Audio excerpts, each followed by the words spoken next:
Halo, selamat datang di Idea Talk edisi spesial kembali di hari jadi Idea Imaji yang ke-11, masih dengan tema yang sama, Siap. Inspiring Aspiration. Kali ini kita sudah masuk ke episode ke-8. Ya, saya bergantian dengan rekan saya Nudi, saya Rizky, CMO dari Idea Imaji. Edisi kali ini kita menghadirkan Ilham Pinastiko, founder dan CEO dari Pala Nusantara.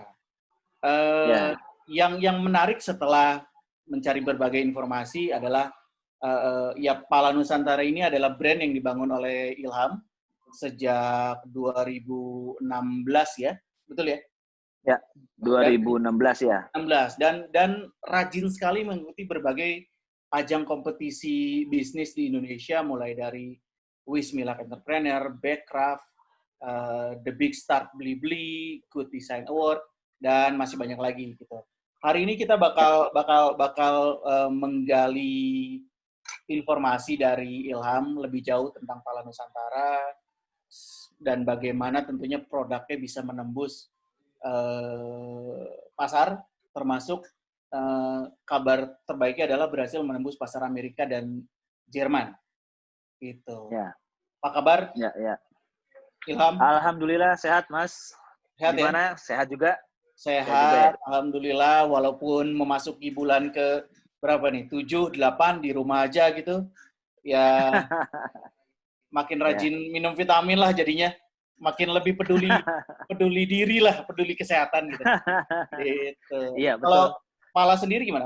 Udah mulai masuk kantor atau masih di Pala rumah? itu udah. Jadi sebenarnya pala itu WFH-nya itu hanya sampai Lebaran ya. Lebaran itu bulan apa? Hmm. Maret, April, Mei.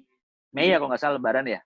Mei ke Lebaran, ya Juni. sekitar Nah, Juni itu sebenarnya kita udah mulai masuk cuman sif-sifan awalnya.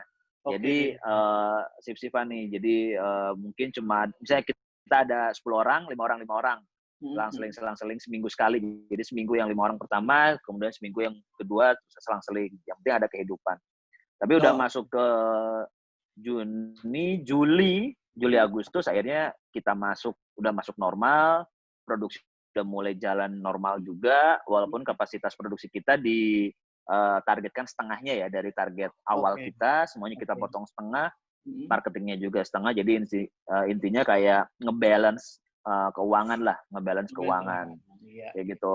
Nah akhirnya sampai sekarang, alhamdulillah ya kita tetap distancing di sini, jadi kita kebetulan ada 2 lantai, Hmm. jadi atas bawah kita optimalkan, yang atas let's say cuma ada 3 orang, yang bawah ada 3 orang. Oh, oke, Biar oke, efektif oke, lah. oke. Mudah-mudahan Gitu. semua aman-aman dan lancar lah ya, gitu ya. Insya Nah, Allah, insya Allah. by the Amin. way, conveying the story of Nusantara through design. Apa Ya, sebenarnya yang ingin disampaikan oleh Pala Nusantara?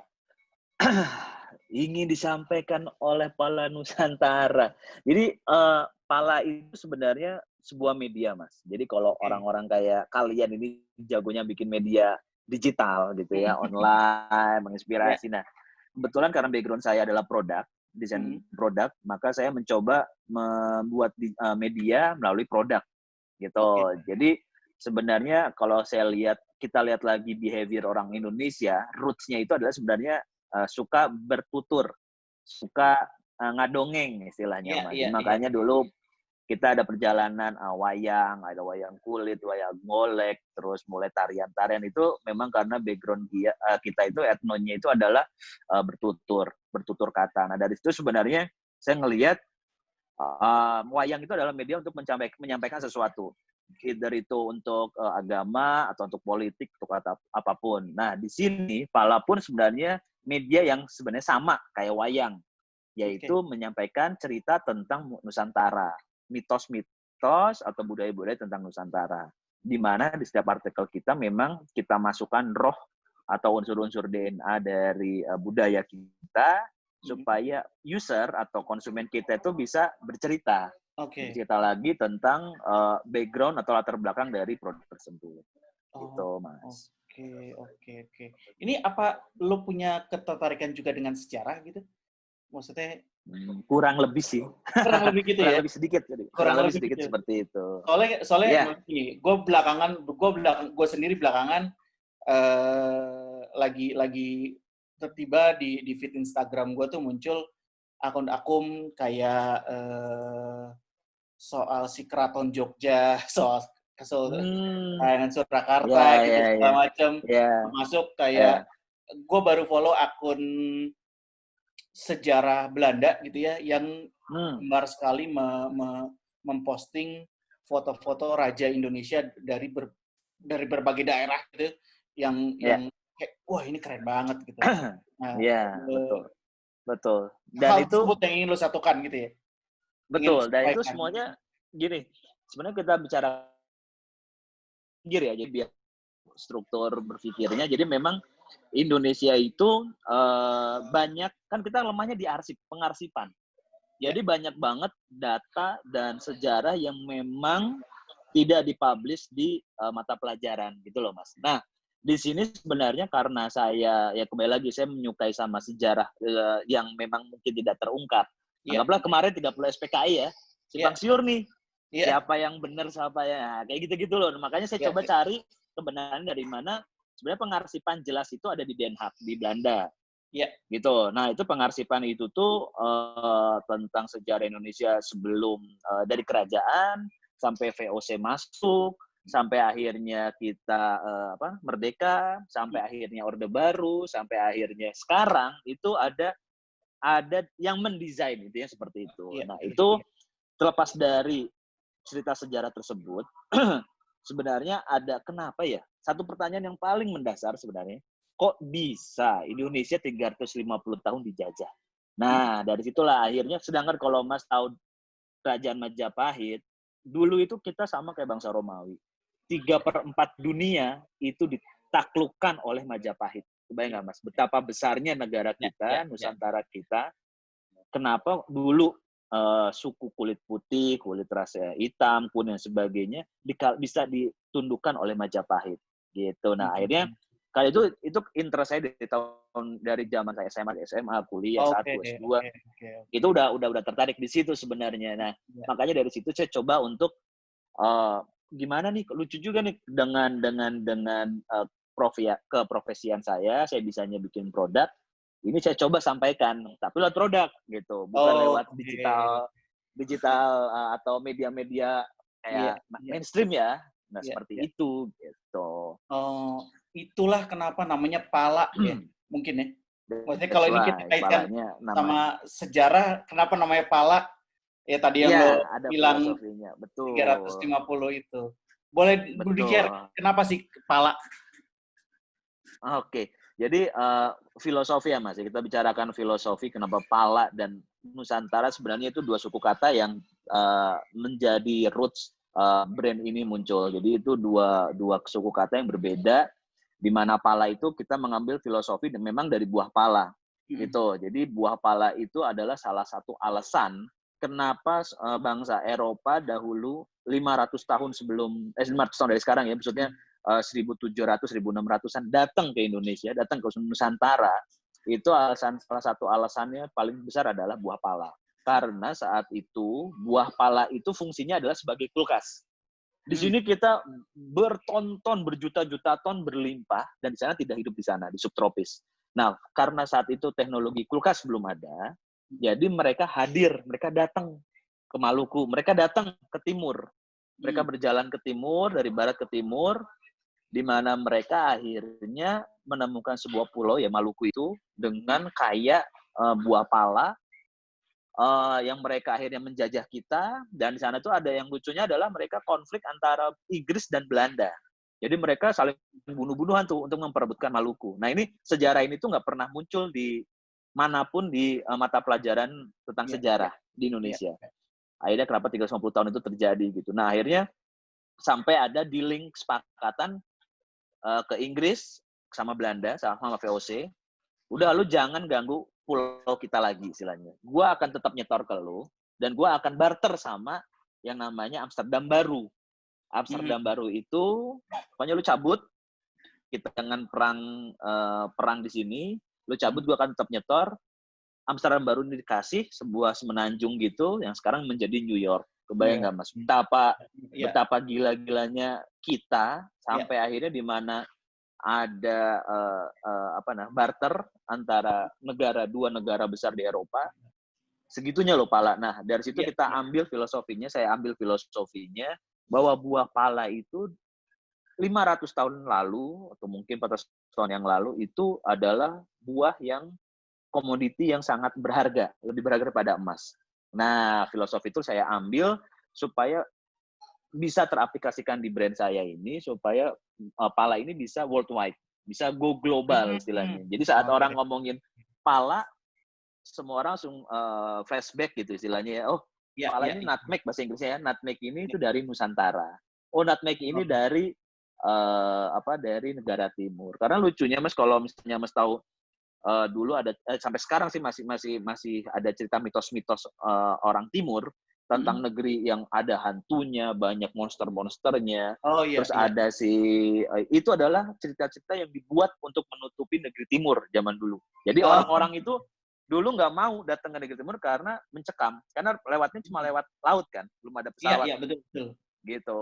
Jadi di sana itu ada mungkin kayak kraken yang gurita yang gede, monster-monster itu diciptakan supaya orang-orang barat nggak semuanya ke timur. Jadi negeri timur itu adalah negeri mitos, negeri tahayul, negeri yang tidak pernah ada di peta bumi, istilahnya kayak gitu.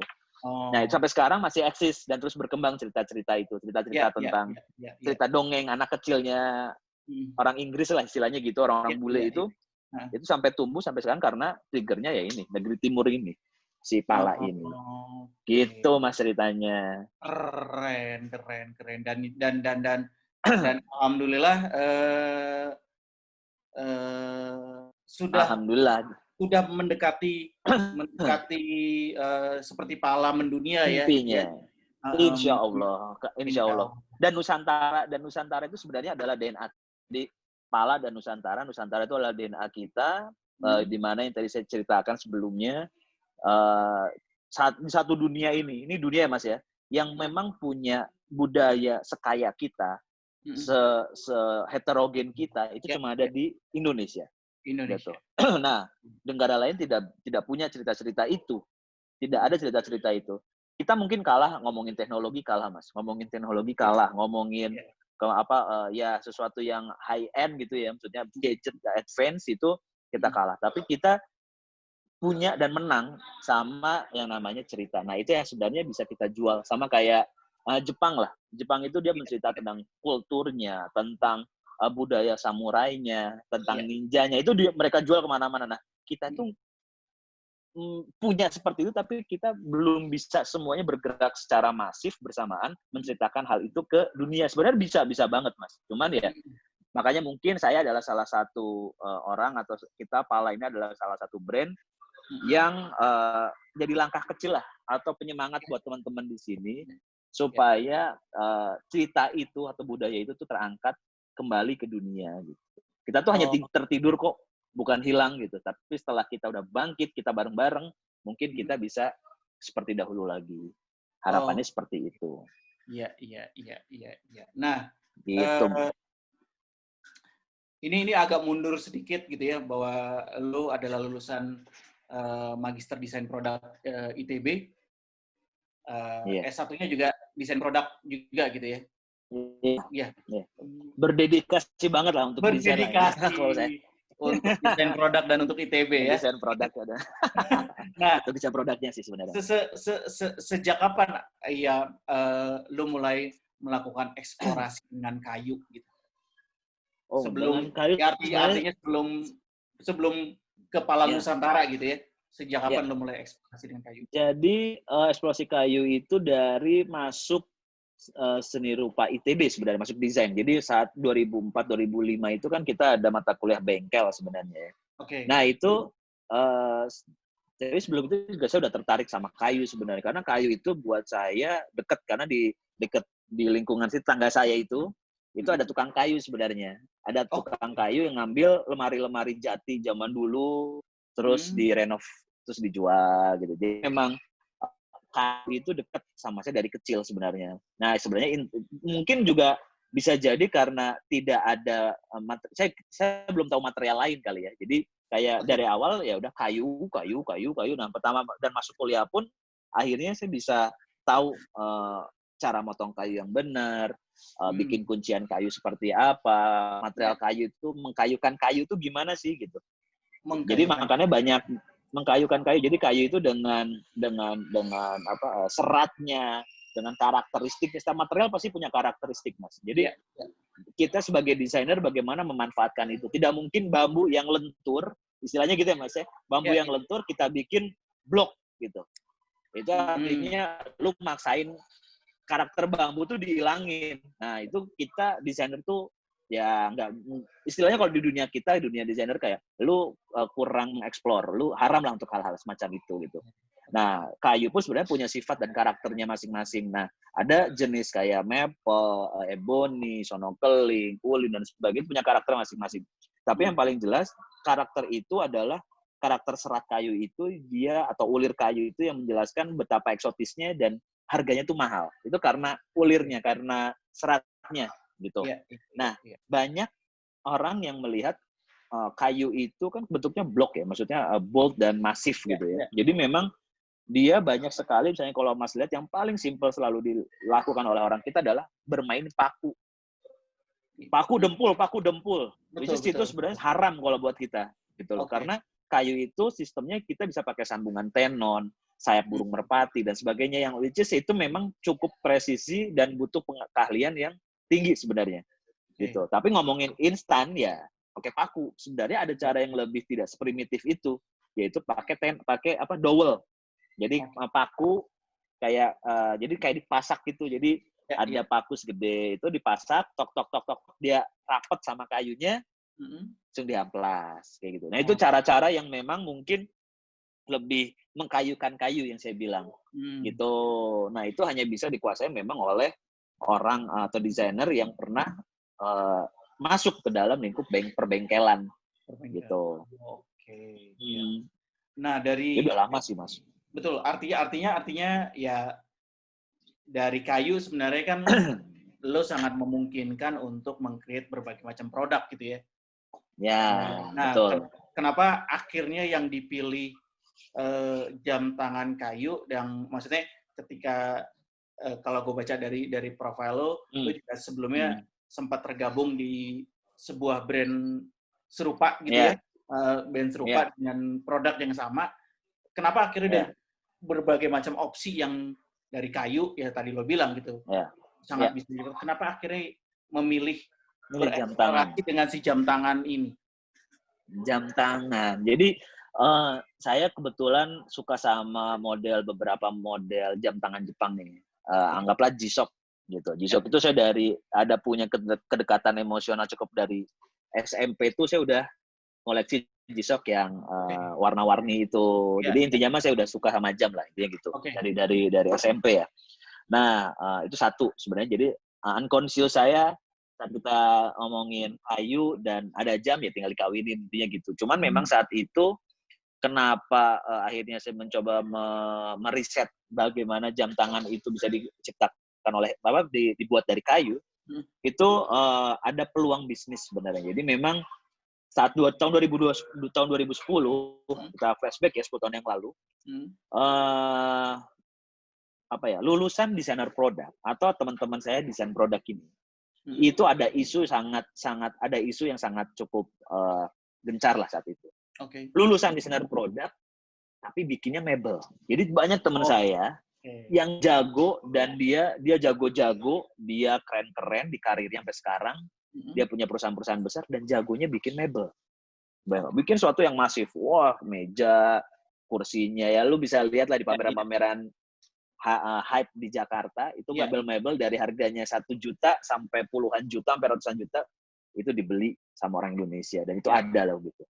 Nah, sebenarnya isu itu yang menjadi trigger awal kenapa emang nggak bisa ya kayu dibikin sesuatu yang kecil. Apa sih? Oh, gelang.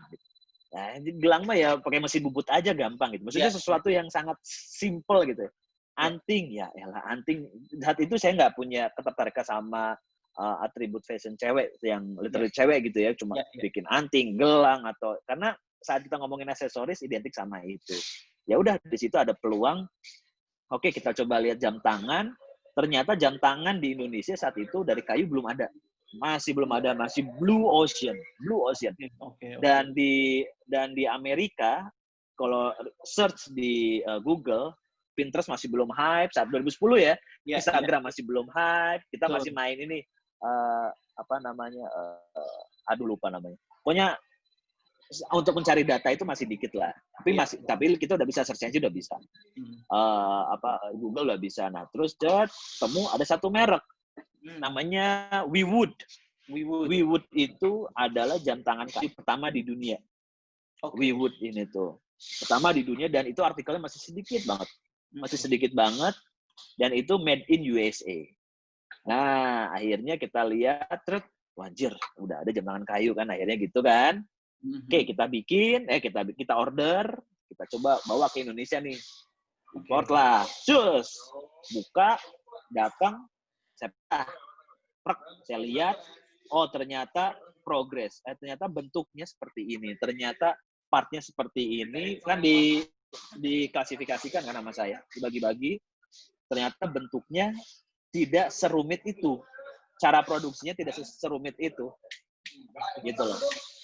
Jadi dari situ saya lihat kayak ini memungkinkan nih dibuat lokal. Akhirnya saya coba bikinin part-partnya apa aja nih yang dibutuhkan oleh pembuat jam tangan. Akhirnya selama satu tahun riset, akhirnya kebentuklah. Untuk jam itu harus pakai namanya mesin CNC.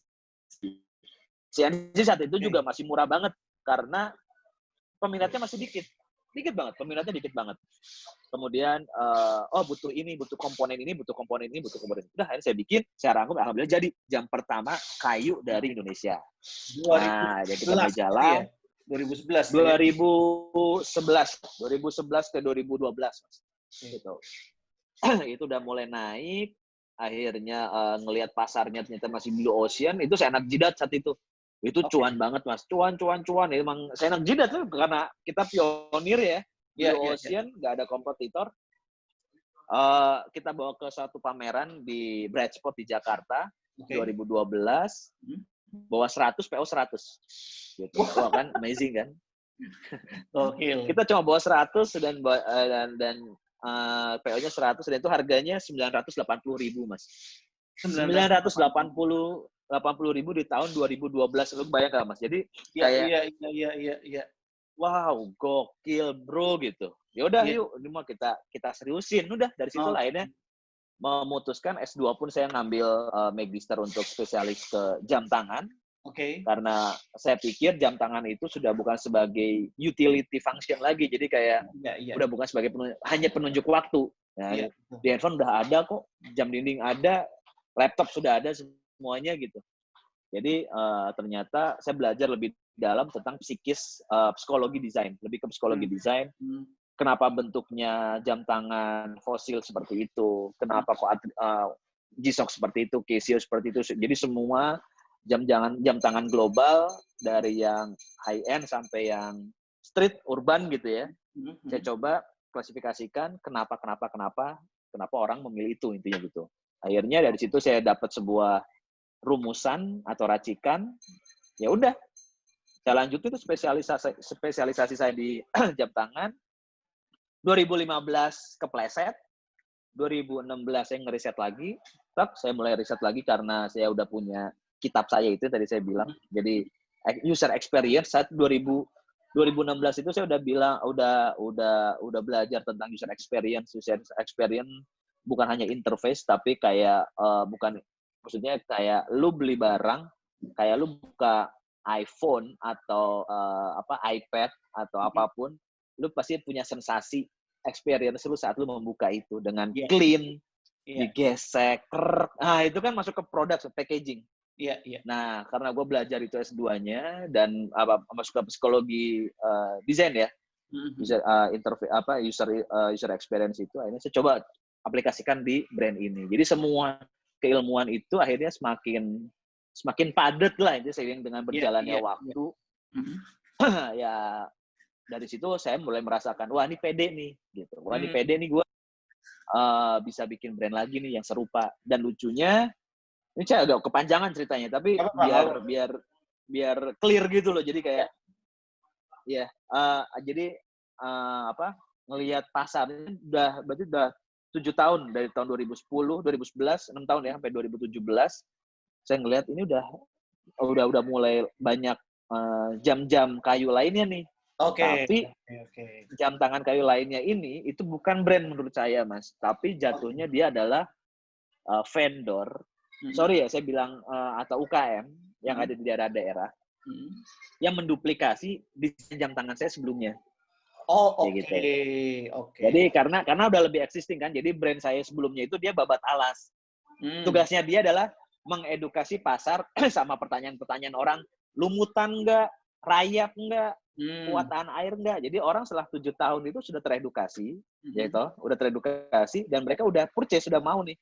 7 tahun itu lumayan pasar yang cukup besar loh, Mas. Nah, jadi saya masuk, saya bawa suasana yang baru dengan warna-warna budayanya Indonesia, storytelling-nya Indonesia, dan experience design-nya Indonesia yang saya bilang tadi. Dari situ saya coba launchingin 2017. Alhamdulillah di saat itu ternyata langsung diapresiasi oleh perindustrian. Saya mendapatkan Good Design Award IGDS saat itu. Gitu. Jadi dari situ makin pede lagi nih saya. Dapat nih ternyata 7 tahun ini tidak telat. Karena vendor-vendor yang meniru tadi itu tuh adalah wooden watch. Sedangkan apa yang saya angkat itu adalah exotic watch. Nah, itu statement baru, exotic watch. Jadi memang perpaduan dari beberapa material untuk di satu jam tangan. Bukan all wood gitu loh. All wood. Itu salah satu penyempurnaan desain juga sebenarnya. Jadi kalau all wood itu buat saya pribadi kayak, sorry ya, tapi kayak itu kan pas lagi saya ngeriset emang interest saya di kayu ya. Lu pakai denim, pakai jaket denim, baju lu denim, celana lu denim, sepatu lu denim. Jadi KBW denim jaga gele gitu ngelihatnya tuh. Iya. Semuanya denim wae KBW gitu. Kayak lu nggak bisa gerak, jadi emang kayak denim gue semuanya. Nah dari situ kayak saya ngelihat ya, makanya saya harus membawa suasana baru di dunia aksesoris ini dengan tadi exotic watch ini. Alhamdulillah 2018 akhirnya saya bisa bikin struktur brand. Saya lakukan lagi yang dulu saya bikin, saya duplikasi lagi, plek-plekan, karena saya lihat kompetitornya masih sampai detik ini masih bisa dihitung sama tangan sebenarnya. Nggak lebih dari 5 brand lah, nggak lebih dari 5 brand yang benar-benar brand lokal. Tapi saat bicarakan jam tangan lokal atau ini memang udah banyak karena udah bercampur sama produknya Alibaba. Kang sekarang tuh misalnya Iya, betul. Ya kan, beli white label, kasih nama Idea Imaji gitu misalnya. Udah gitu. Jadi sekarang udah bercampur nih, ada vendor, ada 3 kolam. Ada brand Cina, produk Cina di branding Indonesia. Ada vendor-vendor yang bermain dengan membanting harga di range 200 ribuan istilahnya ya. Untuk it's okay, tapi membanting harga yang lokal yang benar-benar yang punya brand, which is memang ada brand ini ada brand manajemennya. Jadi ada marketing, ada R&D, ada apa yang dijual di angka 600-700-an. Jadi ada 3 kolam semuanya saat ini tuh. Gitu kan. Nah, panjang ya tapi. Nggak apa-apa. Sebenarnya kan masih gini. Saya ngelihatnya si jam tangan kayu ini 2010 dengan katakanlah melihatnya jam tangan kayu ini sebenarnya marketnya niche banget gitu ya. Tapi saat 2010 ya lo berhasil masuk atau memperkenalkan si produk tersebut ke market yang tepat gitu ya. Market yang tepat. Artinya sekarang sudah berjalan hampir 10 tahun, marketnya makin terbentuk atau makin meluas sampai hari ini. Lucunya nggak semua market yang kadang-kadang saya suka berinteraksi sama konsumen, sama audiens kita. Ya. Mereka tidak tahu brand yang punya sayang dulu. Oke. Jadi memang marketnya itu masih growth. Bahkan belum sampai ke tahap mature. Karena yang brand, jadi memang mungkin saat kita ngomongin jam tangan kayak misalnya let's say Aqua deh, kalau nggak teh botol gitu ya. Iya. Kita bilang merek, itu dari semua pasar pasti tahu. Dari kelas C sampai kelas A. Gitu. Ya kan? Dengan diferensiasi harga dan bentuk harga dan desain kemasannya yang berbeda-beda. Nah, memang pasar saya dengan pasar brand-brand lokal yang ada saat ini berbeda. Jadi pasarnya kita itu memang orang yang sudah consider sama desain. Cirinya tuh kayak, jadi orang yang tahu, dia udah mulai sadar tentang desain. Tadi kayak misalnya dia udah mulai referensi, Pinterest adalah salah satu referensi interior rumahnya dia atau kamarnya dia, kayak gitu. Iya. Warga muda yang ngelihat Pinterest itu, lucu ya, udah mulai nge-save Instagram yang ambil, ya kayak gitulah, orang yang sudah sadar sama desain. Itu pasarnya pala. Mungkin pasar brand yang lain lebih ke ada yang pasarnya teenage, 17 tahun, 18 tahun, yang lebih colorful, yang lebih kartun-kartun gitu, yang lebih lebih ada juga yang di level yang udah mature, yang memang dia dengan harga 1 juta ke atas, ya udah gue beli, ini untuk status sosial gue, kayak gitu loh. Nah, jadi itulah yang fungsinya jam tangan di sini, memang pasarnya itu banyak banget, jadi rotinya besar, setiap roti ini punya irisan berbeda-beda. Nah, jadi kalau ngomongin pasar ini, sampai tahap ini menurut analisa saya, itu tahapannya adalah masih growth, belum ke mature. Mature itu saat orang udah jenuh sama jam tangan kayu. Ternyata saat jam tangan saya ini lagi di diskon super nih misalnya ya. Di diskon super nih karena ada flash sale misalnya ya, ada subsidi dari salah satu marketplace, itu kita range masuk harga di 200, itu hitungan sejam, Mas. Nggak nyampe, sejam kurang lah. Itu bisa ke-sell sampai 200 piece. 150 sampai 200 piece. Kebayang nggak, Mas? Jadi sebenarnya marketnya itu bukan tidak, ini cuma memang range harganya, kita masuk ke level yang bawah dan ternyata orang-orang itu masih nabung untuk beli itu kalau lagi nggak diskon, intinya gitu loh. Iya. Jadi memang belum mature. Tahap pasarnya masih belum mature, masih nge-growth terus gitu. Orang masih nabung untuk beli itu. Gitu, Mas. Iya. Nah, jadi tertarik untuk tahu ketika bagaimana sih proses lo di R&D-nya untuk memutuskan satu produk, satu series tertentu lah gitu. Bagaimana sih si flow-nya di internal tuh kayak apa? Oke. Di R&D ya berarti ya? Saat kita mendesain. Jadi pertimbangannya kan memang R&D ini kita harus out of the box.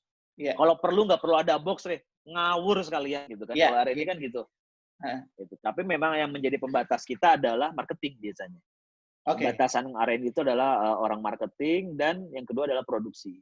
Bisa nggak kengawuran di filter satu marketing, filter kedua adalah produksi. Bisa nggak nih karya anak-anak kreatif ini karena kita orientasinya ke industri, Mas. Jadi memang ini bisa nggak di mass production, bisa nggak dibuat masif, gitu. Jangan sampai hanya kayak seniman yang hanya dibikin 2 atau 3, harganya 50 juta gitu ya, kalau nggak 30 juta gitu ya, tapi cuma bisa laku sebulan 3. Kayak gitu loh. Jadi memang orientasi kita menjejaki langkah di awal itu adalah industri. Gitu. Jadi saya bikin infrastruktur 2018 itu, saya bikin infrastrukturnya untuk industri, untuk menjadi jam tangan nasional. Karena itu mimpinya kita ya. Jadi memang kita harus nyiapin divisi-divisi apa aja yang dibutuhkan untuk sebuah industri kecil, hingga akhirnya industri menengah, hingga akhirnya industri besar. Kayak gitu, industri yang sustain. Nah, dari situ akhirnya proses R&D ini menjadi sangat penting karena memang kita harus menciptakan produk minimal setahun itu minimal bisa sampai 5 variasi. Oke. dengan level bikin jam tangan, karena jam tangan ini kan beda sama kayak lu bikin aparel ya, bikin kaos ya. Iya. Karena ada unsur engineering di situ. Iya. Ada unsur 3D, ada unsur mechanical, ada unsur banyak lah, ada beberapa unsur multidisiplin yang masuk ke dalam sebuah jam. Beda juga sama handcraft yang memang mengandalkan pengrajinnya saja. Iya. Jadi karakter pengrajinnya yang kayak pahat gitu ya. Wah, edan, orangnya semakin tua, semakin mahal, semakin keren. Yeah. Tapi saat orang tuanya ini ada masalah, ada problem, saya nggak mood nih. Stop produksi. Itu tidak bisa juga terjadi di sini gitu. Jadi memang kita harus menciptakan sesuatu yang industrialisasi. Nah, proses awal itulah yang menjadi R&D, akhirnya sepakat, yuk kita bikin sesuatu yang unik. Unik itu dalam kategorinya itu mudah diciptakan, mudah dibentuk masif, dan tidak mesti belum ada ya, tapi kayak belum terfikirkan sama orang lain. Atau mungkin sudah terfikirkan sama orang lain, tapi kita duluan. Oke. Contoh paling simpel kayak Gojek deh, Mas. Gojek itu sebenarnya saya yakin kalau orang-orang kreatif itu udah berpikir, anjir gue malas ya, coba kalau ada Gojek panggilan. Sebenarnya simple itu dari idenya. Iya, betul. Coba ada yang ngirim makanan ke gue tinggal aplikasi pakai handphone, SMS, kayak misalnya delivery McD kayak gitu persis, tapi umum bisa open source, bisa dipakai siapapun. Sebenarnya ide itu gue yakin pasti udah nggak cuma Bapak Nadiem atau Mas Menteri doang yang memang memikirkan itu, gitu. Tapi siapa yang duluan? Nah, akhirnya itulah starter kita sebagai R&D itu, yuk kita duluan. Siapa yang duluan, gue yakin dia yang menang, dia gitu. Nah, akhirnya memang cari yang simple dan siapa yang bisa duluan. Nah, itu prosesnya memang startingnya dari saya, kan saya creative director dan untuk di R&D. Jadi memang di R&D ini masih di hold sama saya juga untuk membawa rohnya si Nusantara, shape-nya pala sendiri, DNA-nya si pala itu. Setelah itu nanti kita ada yang desainer, maksudnya ada desainer muda yang bisa menerjemahkan itu ke bawah lah, itu jadi mass production itu nanti ada orang lain. Nah, tapi yang jelas acuan dari saya itu adalah jangan lupa yang namanya unsur budaya Indonesianya. Saya bisa sharing sih sebenarnya, karena kemarin ada yang KP itu proses bagaimana mengajarkan proses design thinking masuk ke dalam proses untuk mendesain. Gitu. Design thinking nih. Jadi kita harus mengasah empati dulu, kita harus tahu lihat masalahnya apa, cara ergonomi orang pakai tas atau pakai baju tuh kayak gimana, kayak gitu-gitulah Mas. Itu lebih ke desain banget. Dan yang akhirnya kita akan anak KP ini harus presentasi ke orang produksi. Visible nggak karyanya ini di mass production? Visible nggak kalau karyanya ini dijual dengan range harga, let's say pasar kita adalah menengah ke bawah gitu ya, menengah ke bawah misalnya, dengan range harga 200.000, visible nggak nih harganya 200.000 nih? Artinya ada kualitas material yang harus dikorbankan. Ya kayak gitu. Jadi itu industri itu sangat nyambung semuanya. Iya. Berpengaruh banget. Gitu. Jadi proses desainnya memang saya berangkat dari design thinking. Itu kuncinya. Dari design thinking, saya coba aplikasikan ke tim kreatif. Saya terjemahkan dalam bentuk SOP dan gagasan saya seperti apa. Saya cuma ngasih sketch kasar. Setelah itu masuk ke drafter ngebentuk prosesnya, desainnya seperti apa. Saya presentasi ke marketing. Saya masih presentasi ke marketing, jadi posisinya walaupun saya istilahnya COO atau founder juga, saya masih saat di struktur, saat ini menerjemahkan gagasan saya presentasi ke marketing. Dan itu dia bisa berhak untuk menolak kalau out of the box banget gitu istilahnya. Jadi ada pertimbangan warna, pertimbangan harga, pertimbangan bentuk, itu dari marketing. Jadi saya presentasi, jadi benar-benar kayak tim yang terpisah dari kantor sebenarnya, gitu loh Mas. Ya, terus akhirnya mereka, oke, deal dengan yang ini, masuk, saya masukkan ke produksi. Saya masukkan dulu ke GM. GM masuk, dibedah harganya semuanya dari GM, masuk ke produksi langsung mass production. Jadi prosesnya memang mendesain satu tas aja itu kalau nggak satu jam itu tidak sebentar, jatuhnya bisa range itu bisa 3 bulan, paling cepat 3 bulan. Kita lagi mendevelop beberapa aksesoris kecil juga, kayak misalnya anting dan sebagainya, memang untuk cash cow kita. Itu pun tidak lama, tidak sebentar. Jadi butuh waktu sekitar 2 bulanan gitu. Karena tadi pertimbangannya aspek-aspek tadi. Iya. Gitu, Mas. Aspek-aspek tadi yang kalau gue simpulkan menjadi kekuatan si Pala Nusantara ya, yang akhirnya diterima market dengan baik sampai hari ini ya, gitu ya. Betul. Alhamdulillahnya begitu. Ya, agak mundur sedikit gitu ya. Apakah ketika waktu itu di Bright Spot atau sampai hari ini, komentar si konsumen atau pembeli itu kayak apa sih ketika melihat produk ya, atau belinya, atau yang lu temui di pameran saat itu, atau di apapun, komentarnya seperti apa sih ke mereka? Jadi memang namanya produk baru, Mas. Produk baru yang saya istilahnya telat terbang nggak ya? Memang akan ada, mirip kayak brand anu ya, gitu. Itu awalnya seperti itu. Mirip kayak anu ya, mirip gini ya. Saya pikir ini gitu. Harganya pantesan murah. Itu udah kayak common inilah statement dari mereka kalau ngelihat si Pala ini berdiri gondrong di sebuah event gitu. Tapi seiring dengan berjalannya waktu, ternyata itu hilang, Mas. Lucunya itu. Memang Pala itu masih sangat muda. Tahun ini adalah tahun 2021, besok tahun depan itu adalah masuk tahun ketiga. Jadi masih perjalanannya itu masih 3 tahun pun belum gitu. Usia 3 tahun pun belum. Jadi memang masih sangat muda gitu, masih sangat muda. Dan saya banyak belajar juga bagaimana membranding produk dengan baik, karena saat bicarakan desain, insya Allah desain kita udah cukup bisa diterima lah oleh pasar kita, oleh pasarnya tetangga sebelah pun bisa menerima brand kita, desainnya gitu.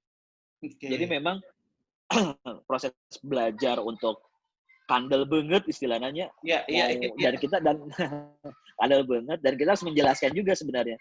Oh beda Bu, oh beda Mbak, oh beda Pak gitu. Kita menjelaskan produk kita menjelaskan detail-detail yang ada di jam tangan ini yang membedakan dengan produk sebelah gitu loh. Karena memang kembali lagi produk kita itu adalah perbaikan dari brand saya sebelumnya yang banyak istilahnya banyak celah untuk kalau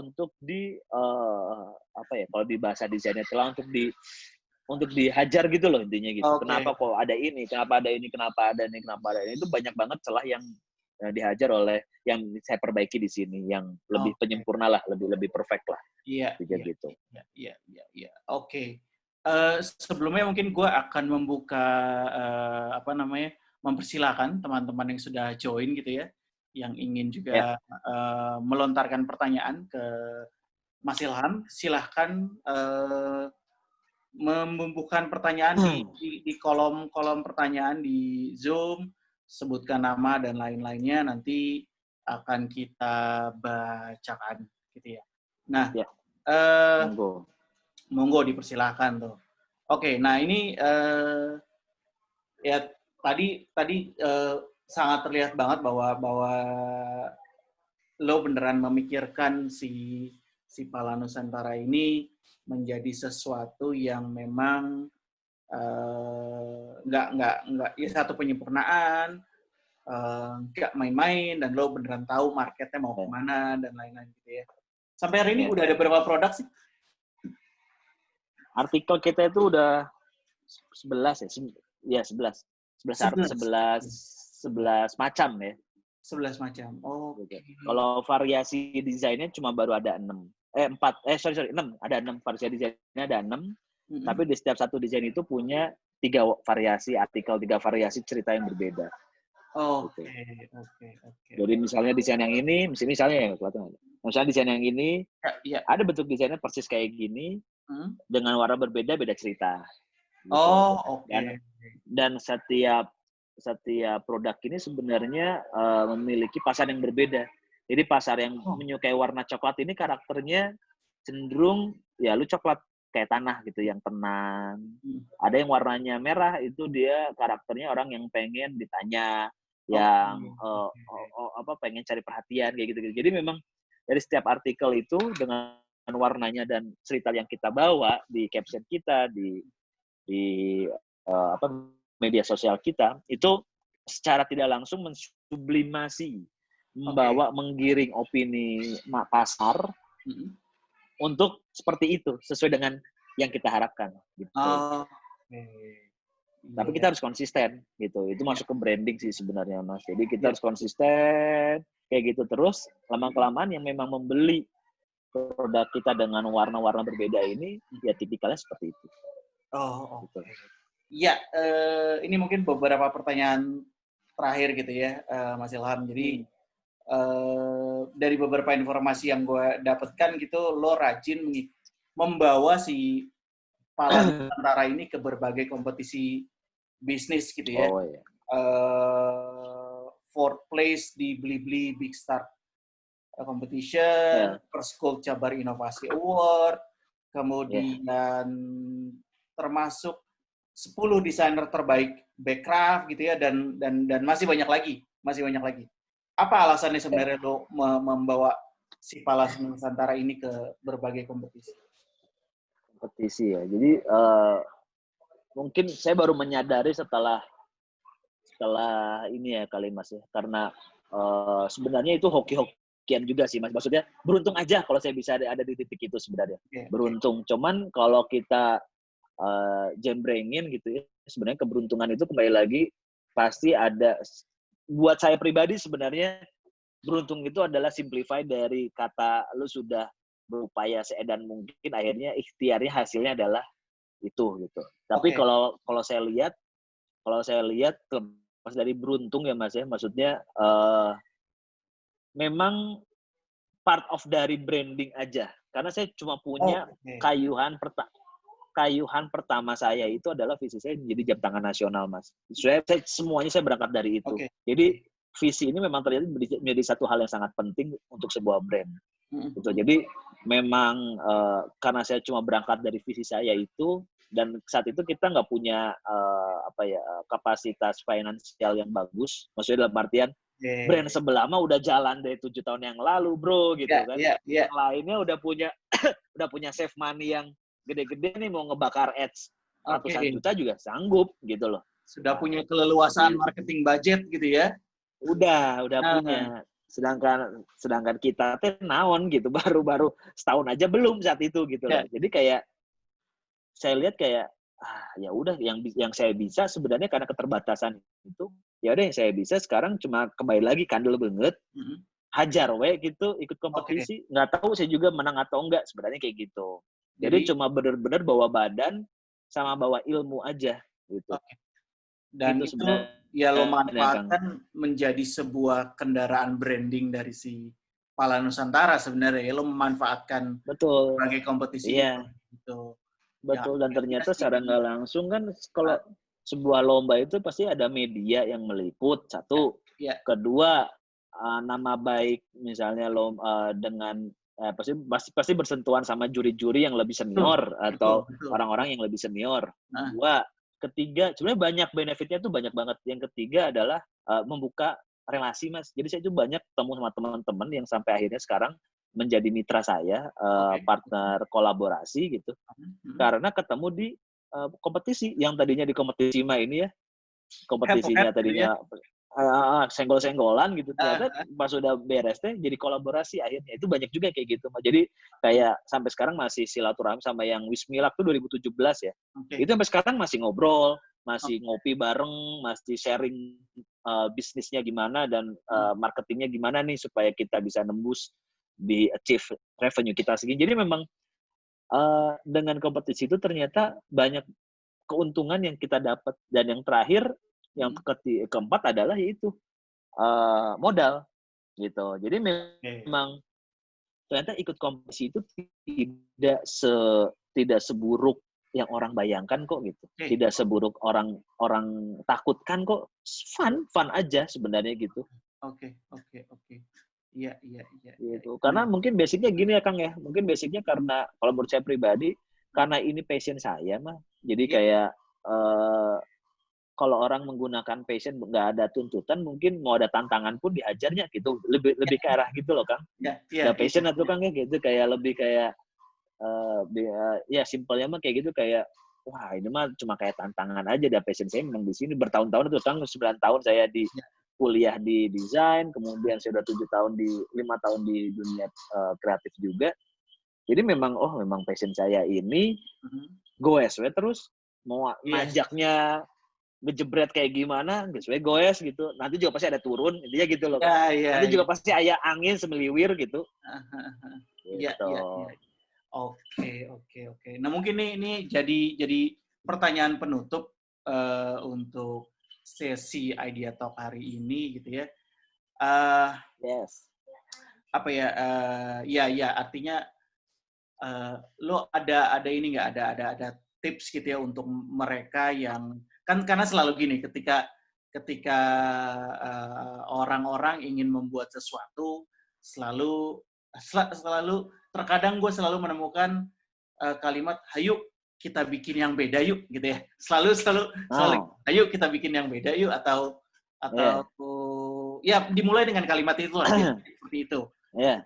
dan kadang yang beda itu ya bisa jadi marketnya memang belum ada gitu ya. Ya ini gue Iya, berkaca ketika lo memulai di 2010, eh, iya, ya marketnya bisa dibilang belum ada gitu ya. Lo tadi bilang Blue Ocean itu. iya, Gitu. Nah, iya. ada tips untuk mereka yang punya sesuatu inovasi, mereka ketemu, terus kemudian untuk Iya. meyakinkan diri, yuk kita terusin, yuk kita coba gitu. Iya. Ah, gini, pada prinsipnya memang tidak ada yang pernah ada yang baru di bawah matahari teh, Kang. Intinya Hmm. gitu kan. Jadi tidak Hmm. pernah ada yang baru selama matahari bersinar teh. Di bawah matahari teh nggak akan ada yang baru menurut saya. Jadi memang tinggal bagaimana kreatif seseorang itu bisa memodifikasi semua yang ada di bawah matahari ini gitu. Oke, Buktinya ya tadi kelihatannya jam tangan kayu di Amerika mah udah ada. oke. Cuma karena modal berani tadi yang saya Hmm. bilang teh saat itu ya Kang ya 2010 Iya, iya, iya, modal iya. yuk duluan coba Nah, misalnya kalau duluan bukan saya nggak akan saya juga kan kebayang nggak kedua nama Akang gitu ya iya, iya, misalnya iya, iya, iya, nggak iya. tahu informasi jadi dulu jatuhnya teh setelah itu teh jadi Oke. satu nggak ada yang baru di bawah matahari ini kedua dulu jadinya nah supaya dulu teh kudu wani teh nah sebenarnya Hmm. ada kecenderungan orang yang terlalu ya ini buat saya pribadi Kang ya ada Iya, kecenderungan buat orang yang terlalu banyak mikir strategi finansialnya lah, strategi marketingnya lah, strategi produknya dan sebagainya. Itu nggak akan jalan-jalan karena selalu mostly sih teman-teman saya yang berpikirnya terlalu deep, terlalu dalam itu oke. akhirnya tidak jalan Oh, gitu loh. Tidak jalan Kang. heeh, heeh. Kalaupun jalan ternyata wah dia udah keburu jalan dan tidak bisa lama karena mereka udah keburu patah hati saat ada tantangan, ada rintangan gitu loh, Kang. Iya, iya, Kalau iya, saya iya. lihat ya, Kang ya, konsistensi dan persistensi itu tuh memang jadi suatu hal yang apa ya? Kalau saya dulu belajar, oh ya memang ternyata emang keywordnya itu sih. Passion lu itu nggak menghasilkan, ya bodo amat ya. Memang maksudnya emang harus kita punya strategi untuk ya, gue dapat income di mana lagi ya. Tapi passion lu harus tetap jalan gitu. Iya, Tapi iya. income bukan main income gitu loh, bukan cash cow lu gitu. Iya, Yang iya, akhirnya iya. someday lo bisa punya itu gitu. Iya, Nah gitu loh kan. iya, iya, iya. Ya, kalau gua ambil kesimpulan Semoga eh ya apa tadi ya jalan we heula tapi maksudnya tetap ya pikirin bahwa lo harus harus ini tuh akan ada resiko A B C yang lo juga ya harus pikirkan untuk bagaimana membackup ya kalau ini tidak berhasil dan segala macam gitu ya. Oke. betul betul Kang. Karena saya juga nggak pernah tahu 2015 tuh saya kepleset ya, nggak pernah ada yang tahu Kang. Saya mah Ya, berpikir saya udah jadi miliuner kali Kang dengan ya, ya bayangin aja 100 piece dengan harga 1 juta ya, dapat TO 1 juta. ya, Itu teh botol ya kan ya, kredit ya, dan ya. sebagainya. Iya, Seenaknya iya. gitu istilahnya. mikir ke arah situ ternyata ya kepleset, ujung-ujungnya kepleset oke gitu. Jadi memang Iya. nggak ada yang nyangka kan, gitu, nggak ada yang nyangka, dan itu nggak di luar planning, di luar rencana saya, di luar planning saya juga gitu. Oke. Ini tapi emang harus survive kan ujung-ujungnya, harus Betul. bertahan. Betul. Insting mulai muncul, Betul. bisa kok bertahan, penting jalan dulu sih. Yes. Gitu. Oke. Rasanya kita memetik banyak ini ya, great learning dari Ilham dan Pala Nusantaranya. Terima kasih Ya, untuk terima kasih banyak. Kalau bisa menyempatkan membantu, waktu untuk terima kita kasih banyak. di Diaimaji. Terima kasih banyak. Sukses terus. Semoga mimpi dan cita-citanya menjadi jam nasional cepat tercapai. Amin. Amin. Thank you. Terima kasih banyak. 5 tahun lagi lah. Ya. Terima kasih banyak, Kang. Sehat selalu ya, Kang ya. Ya, sama-sama. Terima kasih. Ya, selamat ulang tahun buat Diaimaji yang ke-11. Semakin menginspirasi orang banyak, semakin menginspirasi para UKM-UKM kita, anak-anak semakin tumbuh semakin bagus. Juga narasumber-narasumbernya semakin keren-keren. Semoga di 11 tahun ini bisa semakin tumbuh terus, sustain sampai 50 tahun. Oke, bye.